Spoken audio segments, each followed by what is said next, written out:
right? But see, this is our first video. First video together, first video of me running these with partners that we rate, partners that we work closely with, partners that we know are doing a really good job in this crazy sales tech market at the moment. Really good job for their customers, helping them understand it, helping them build pipeline.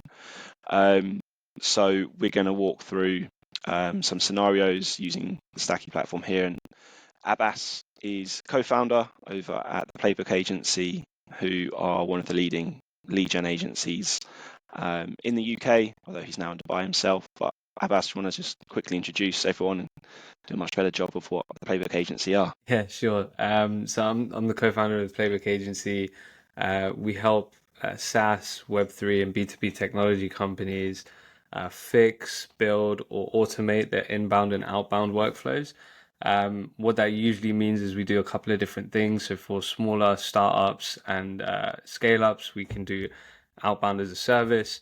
And for some of the larger organizations that we work with that are doing, maybe hundreds of millions of dollars in ARR, we're actually helping them improve their revenue operations using tools like Clay and some of the things that we're going to discuss today to optimize their sales efficiency. Excellent. And yeah, like I've seen you personally, like we've got some joint customers, and I've seen you personally like help them build pipeline. I've seen you personally like also. I think one key part that you're doing is like you educate. We have some customers where you're just like in for a short period to help educate and help set them up so that they can actually, you're empowering them and their leaders themselves, right? Which I think is a really valuable resource. I think every leader at the moment, like they want to make sense of all these different tools and know they're getting the best out of the tools. And there's this FOMO element that's happening where, Yeah. but everyone said they're using Clay and I only know how to use Clay a little bit.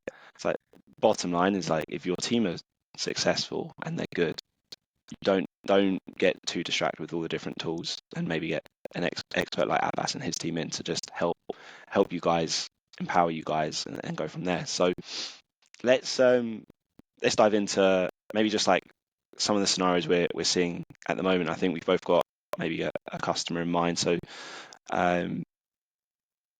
let's maybe take the example of like a VP of sales.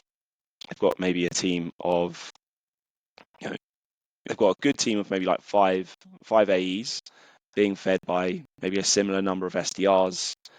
They have had quite a traditional setup in the past, and it's been cold call centric.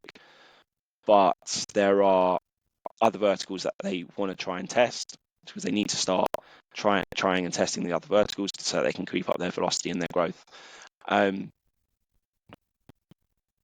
Should we go with HubSpot for now? Imagine they're using that. Yep. HubSpot, what's good about it? What do you like about it? Is it one that you see sort of most organizations using? I think, yeah, like in terms of the old HubSpot Salesforce battle, the age-old battle, right? Classic. I think HubSpot definitely has its place. It's a lot easier to manipulate, set up the dashboards, and get things flowing in the right way. But if you have either, they connect to almost everything, right?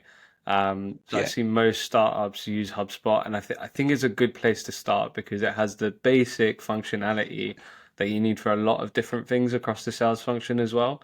So, Yeah. if you're just starting out, for example, if you've just set up HubSpot day one, I know my fellow lead gen agency owners would kill me for saying this, but I think HubSpot sequences are like an okay place to start, right? Everyone starts there. It's worked for Yeah. a while, and it does work if you're not doing too much crazy stuff. Yeah, I think it's I think you're right, and I agree. Like the only thing that kind of annoys me with HubSpot is like the way in which you can view lists. You can create lists and stuff, but then actually like from a cold call perspective, if you want to like consistently cold call through that same list and set it up with like statuses against the contacts, you have to like it's quite hard to view an object from that property from a company and a contact in the same list. But there are workarounds and stuff, and I'm probably splitting hairs. It's a great tool for early stage startups. So, and as you say, like because of HubSpot and Salesforce having like pretty much dominating that CRM space for so long. Like almost everything integrates. Like you see here, once we've selected HubSpot, like very few things actually grey out because most tools still integrate with it. Yeah. So data, the age-old ongoing debate that I think between me and you, like every single sales leader we speak to, even if they've come talking about maybe something else, everyone always just wants to chuck in what's the best data tool or what data sources are you using. I know obviously you've got the Clay expertise, so you probably have like maybe a broader or deeper appreciation than I do. So what are the main ones you're seeing, maybe like for EMEA at the moment? Yeah, I mean, I'm seeing so everyone for EMEA, Cognizant's the key player here, right? And I think Yeah. the thing that I'm noticing at the moment is how are people extracting value from these platforms? Because if you look at Mhm. Zoom Info and Cognizant, they have quite high license costs, and so Yeah. what ends up happening is similar to, for example, Gong, right? Gong's a interesting tool because essentially, if you just use it like 60 to 70% of their users do, it's essentially just a screen recorder, right? And Yeah. so, but what's happened over time is these tools have kind of bloated up, and as the data's gotten better, which is great, they've also got all these other features that they're charging customers for that people aren't using. Yeah. And so that's where it Absolutely. becomes a bit of a challenge, right?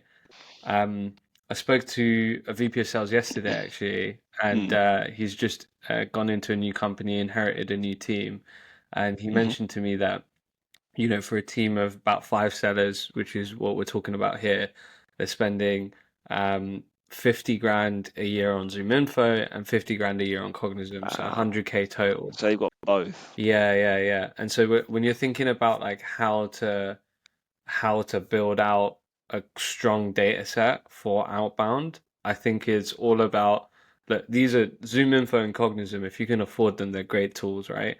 Yeah. Um, but for me, what I would tend to use is I would use Apollo for like the key data researcher, like mapping out your TAM. It's very good at Yeah. that. It has all the contacts that you could ever need, and it's so cost efficient.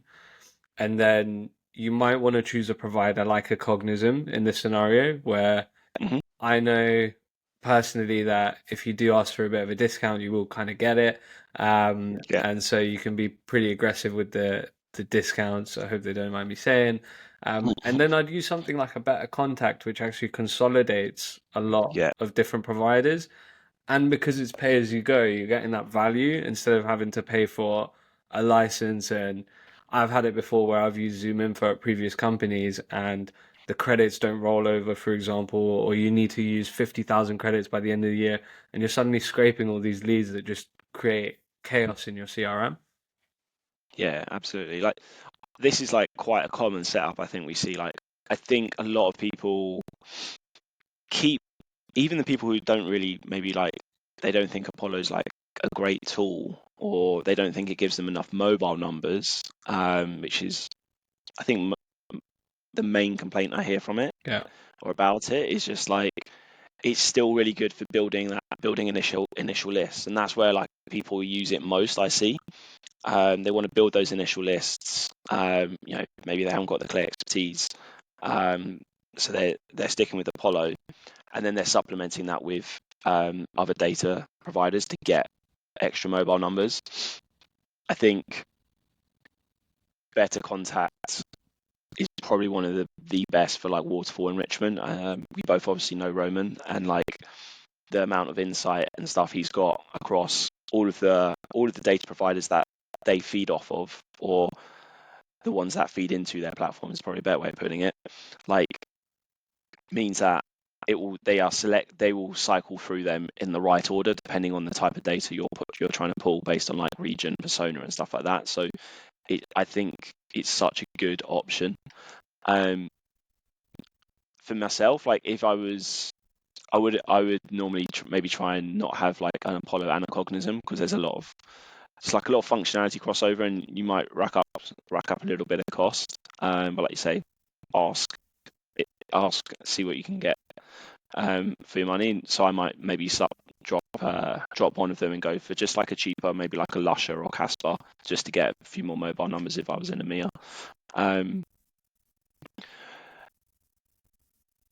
Intent and stuff like that. Are you doing a lot with intent? Intent's a I really interesting one, right? It's like, Yeah, I find people are like dropping or seem less interested than in it more recently, or it's just they're just replacing intent with signals, I think which intent, pretty much like similar thing. this type of purchase usually sits with marketing. So what I Mm, usually see is like, for example, like a Six Sense or an RB2B is now you're talking about using, you know, like a all-bound approach, let's just say, right? Now, the thing is with yeah, intent is a lot of these intent providers have really strong LinkedIn content that makes it look like you can't live without it. And yeah, our B2B is actually a really good example.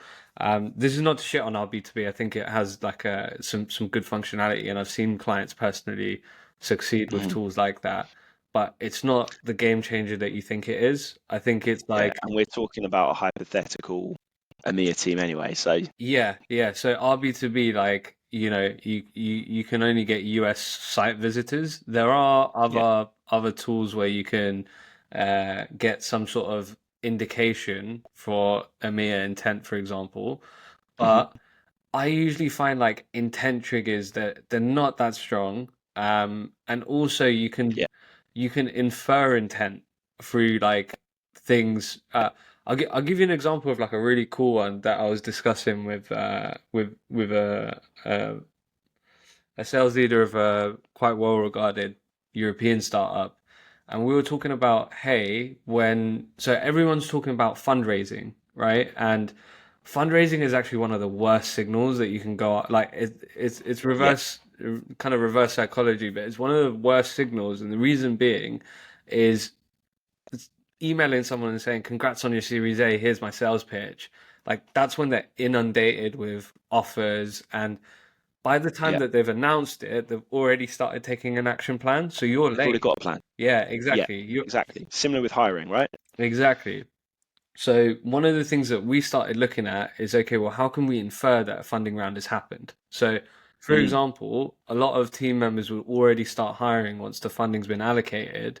And so if you're seeing, for example, 100-person company have 20 live jobs out, they've raised, And yeah, so yeah, yeah, you can infer really quickly, like really early on, that okay, well, if to the headcount to live jobs ratio is above a certain percentage, they've raised money. And so you can get in there early and have a really compelling message. So I think inferred intent is going to be the thing that we see moving yeah. forward, Interesting. which will be an Yeah, interesting one. And that's where AI might come into it, right? yeah, absolutely. And like, I think there's just, I think people get almost like it's like happy ears, and they're looking for intent, they're looking for buying signals, and they want that type of data they because it's been sold really well over the last few years, like with a lot of sales tools, and people think, oh well, we'll be able to put in the search terms that that resonate with our pitch, and then I'll get a list of loads of people who are going to be buying. It's like it's often it's just inferred off of people's actions, right? And I think me and you both fall on the side of like you need to consistently prospect across your TAM, and then timestamp and build relationships. So timestamp when that next follow up is, when that next follow up is, and if you do that consistently across your list, you'll be in the game ahead of other people. But you need to let that compound effect build. Um, because it's so like I kind of skip this section.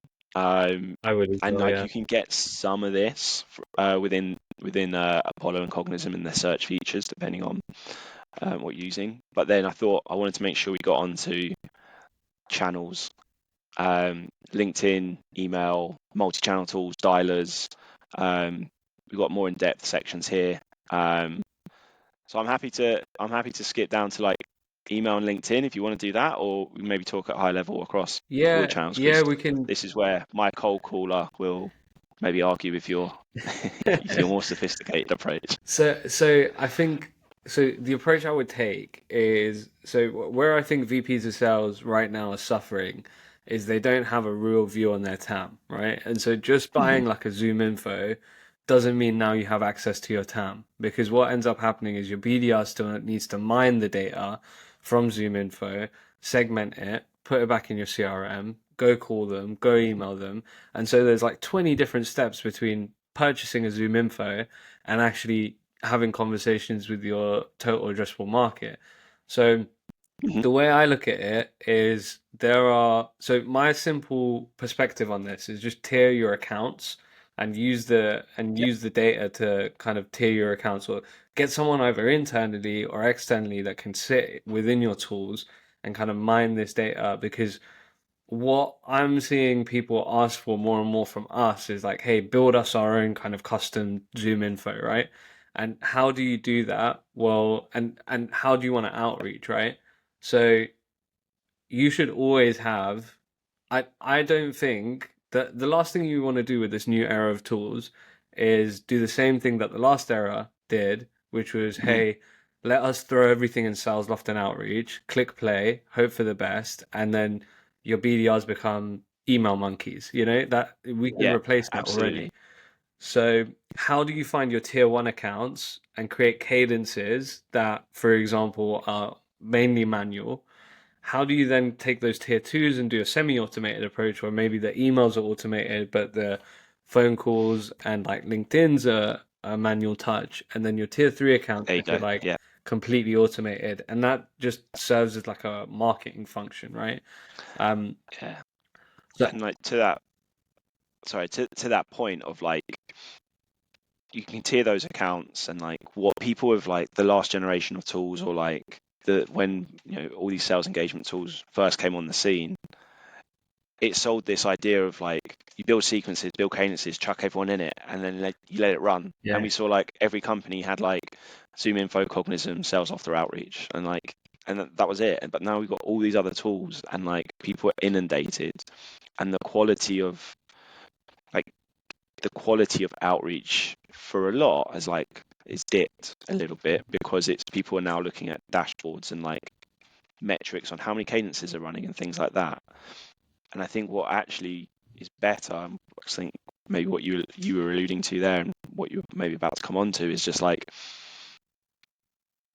I would take, and I urge anyone that I'm working with, like take all your call steps out of your sequences, out of your cadences, and learn how to be like a really good cold caller, calling consistently across your list. Call mobile, call direct dial, call switchboard, verify those numbers, chip away at that list consistently, and then if you want, um, have some cadences or sequences running in the background across all of that, just to support. Make sure you're still, it's almost like that. Then might create some other like actual intent where someone's actually replied to one of your messages, um, and you can then add them into like your active calling on the top of like your priority calls. But I think I'm seeing people are much more like aware that just having like email, view profile, LinkedIn, call is just a waste of time. Like just call across your list and have the steps in the background. yeah, yeah. I think the thing that everyone's getting wrong right now is how to build that list as well, right? Because it's like, hey, Mm, who do you call first if you've only got 100 bullets to spray that day, right? yeah, Who do you call first? And so it's like, hey, tier those accounts, give them to your BDRs, like, hey, here's your account pack for the month or the week or the day or yeah, whatever that looks like. These are the ones that you're just gonna call. And then the email steps, like I think there's definitely clever ways that you can get around it. I'm very anti AI SDR because they actually don't like they don't work in it. If you just go yeah, on, for example, like I don't know, 11x's G2 reviews or something like that, right? Or just their yeah, Google reviews, you'll see what clients are really experiencing today, and it's the problem with AI SDRs is they've all been trained on the data that's on like LinkedIn and all the generic crappy outbound stuff that everyone says yeah, works. So like the hey, absolutely. congrats on your fundraise type message. And Yeah, so now the more people buy those tools, the more everyone's going to sound the same. And no Hmm. matter, I've tested a lot of these tools actually, and what I've found is no matter if you say Stakki or the Playbook Agency or whichever company that you upload, it gives you the same format of email. Like it's not that Yeah, distinct. And so you just sound the same and you're just adding to the noise rather than building something from like the ground up that actually makes sense. yeah, exactly. Such a good way of putting it. Um, so let's like personally, like I'm using HubSpot and I'm going to dial. I think Aircall is a really good option. I also really like Just Call. I think a lot of people will hate on tools like Just Call because they haven't got, and the same reason like some people don't really like Apollo, is like they haven't got a like a CS team that you can like actually engage with and stuff. But one of the things I like about Just Call is just like I've used it across different CRMs, including HubSpot. I've never had any downtime with it, which is just like so important. Like often with other dialers, I've had a bit of downtime here and there. And then you have to chase a CS person. Can you fix this or whatever? But Just Call. Like if I'm looking at this stack of just like I just want simple, get going, something reliable. Um, I would whack in Just Call as a dialer. If I wanted more of like a power dialing or parallel dialer type approach, Nooks, Nooks, Orem, Salesfinity, Connect and Sell, all really good. I think if we're looking at keeping our own data, our own list in HubSpot, then I maybe wouldn't be looking at Connect and Sell. But Nooks and Orem are also really good options. If this was a team with people, especially like if this was a team where people are in different countries, different offices, having the ability for the virtual sales floor of these two or these three is like really important. And Nooks are great for that as well as Orem. Knowing those guys personally. Um, so I've kind of dived in and picked the dialer there. What are you picking for like some of that automation in the background, some of like the email and maybe like, or is it LinkedIn steps? Obviously you've got Apollo here. Would you use that to be doing those sequences and those cadences, or would you No, be looking at yeah, something so else? Apollo like kind of sucks for automated email. I think it's a good place to start again, but I think the the issue with Apollo is, and this is where actually better contact is really strong for the data, is because they're testing the email data before it comes back to you, and then Yeah, if you want to test it further or like test your consolidated list further, there are other tools where you can kind of, and it costs like pennies to really run. But Apollo, the deliverability isn't super strong, and so we as an agency we use Smart Lead for our customers, and that's something that yeah, I recommend. Instantly is great very tool. strong for actually like if I was to run a sales team, at one of these startups, I would Hmm. probably get instantly for myself because it's just better UX. The team will understand it. They'll like using it.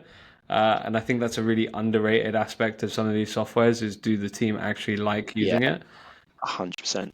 Like user adoption is normally like the biggest barrier rather than like the tool itself. Exactly. So I think in this case, I'd Um, probably use instantly.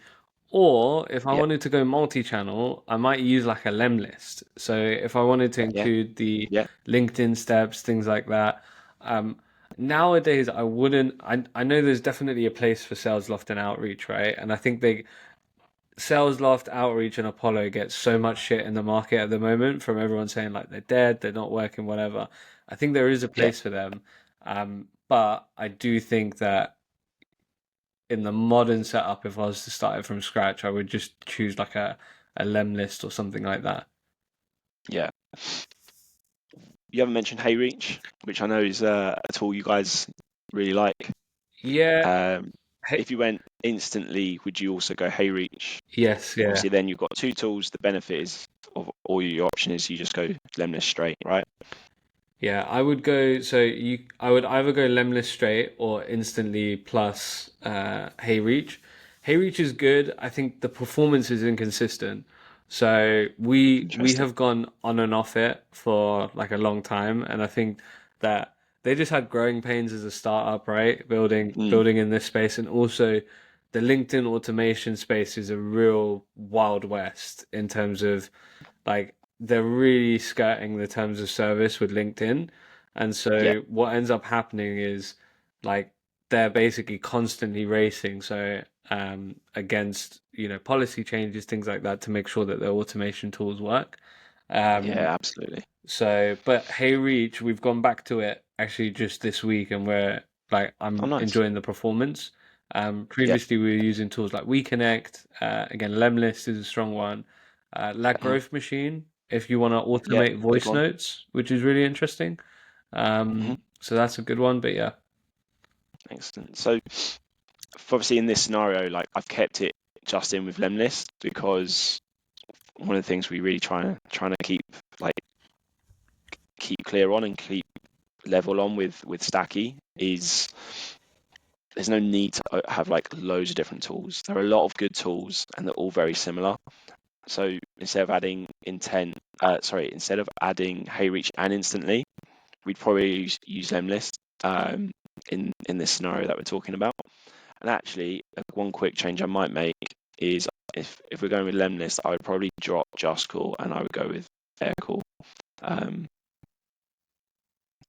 so this is what we're ending up with, and this is like quite in my mind like the typical type of sales stack that I want people to end up with and I want people to have. You've got two or three data options that are very good.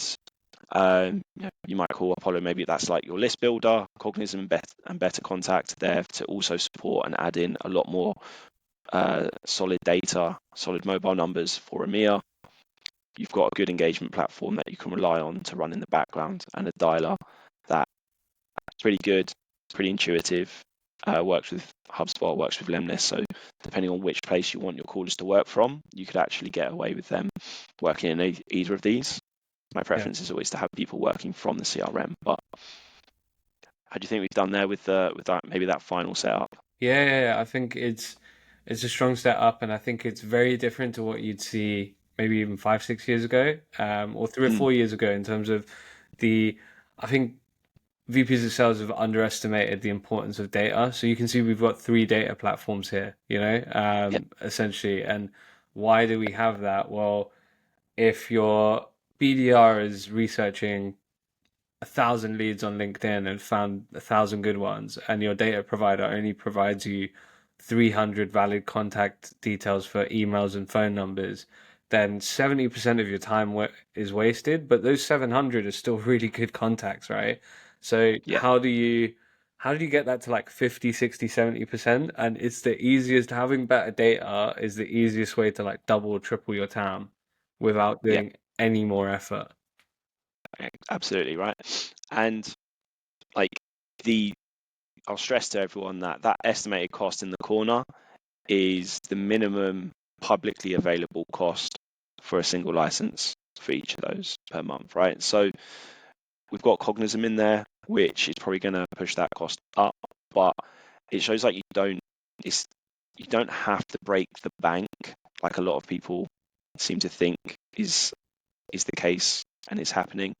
The other angle and the other side of this that I think is like really important and I really like is that whilst we've got those three data platforms, they can pull into HubSpot or they can probably pull into Lemlist and your BDRs aren't distracted, but you're giving them everything they need. They can work from like one place. They're not jumping to Instantly, jumping to a HeyReach, then going into a Zoom Info, then going into a Cognizant and going into like several different tools and just slowing themselves down. In this setup, you can create a list, you can enrich it, and you can call through it. You can have a sequence or cadence running in the background. You can add your steps, like call steps into that sequence. Obviously, we've already sort of gone over our preferences, probably keeping the call steps out of the sequence. But this is going to be a good, reliable team for like a VP of sales with 5 or 6 people in his team in EMEA. So thanks everyone for watching. We'll be posting this across LinkedIn and we'll be editing it up into clips. So feel free to give us feedback and you'll see a lot more of us shortly. Amazing. Thanks, James. Cheers, Abbas.